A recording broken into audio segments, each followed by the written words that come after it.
Hi, Dan again from CleanGuru, and today the message is fewer things but more focus. Let me tell you a story about golf this week and the same thing in the next episode. I'm not much of a golfer. Tony and I used to play a little bit years ago, but then we gave it up when the life got busy with the kids and everything.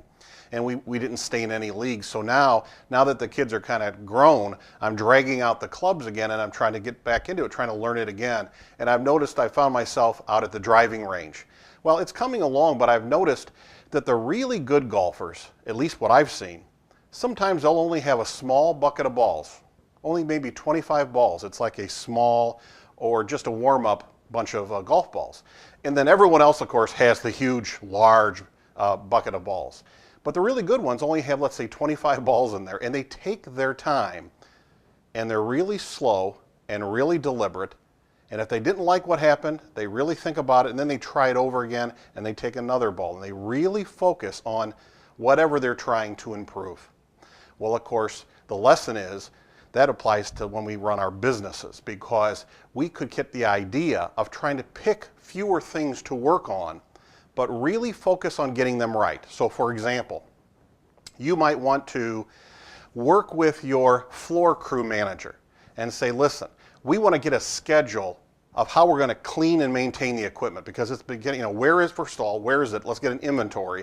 How are we taking care of it? How are we maintaining it? Let's work on that one thing. If you have a salesperson, you might want to work with your salesperson to say, listen, we need better documentation when you're doing your walkthrough. Let's work on that.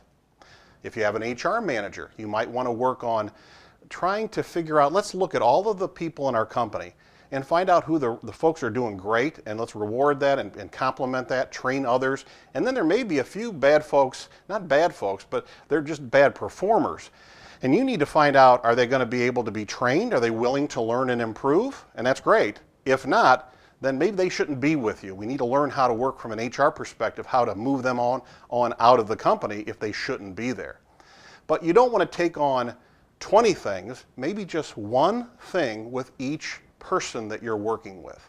The idea being fewer things, but more focus, and then not stopping to work with them until it's really in place. So for example, with the floor crew manager, making sure that every time they're following the schedule. With a salesperson, are they documenting the walkthrough information every time? Let's really not leave it until we know it's correct and in place, a real habit of what they're doing.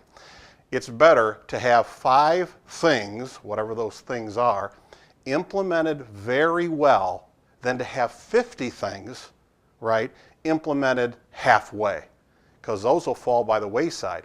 It's those things we really put in place that'll pay benefits in the future. Something to think about. Hope it helps you. Hope it helps your cleaning business. Until next time, remember that you can do this. You really can.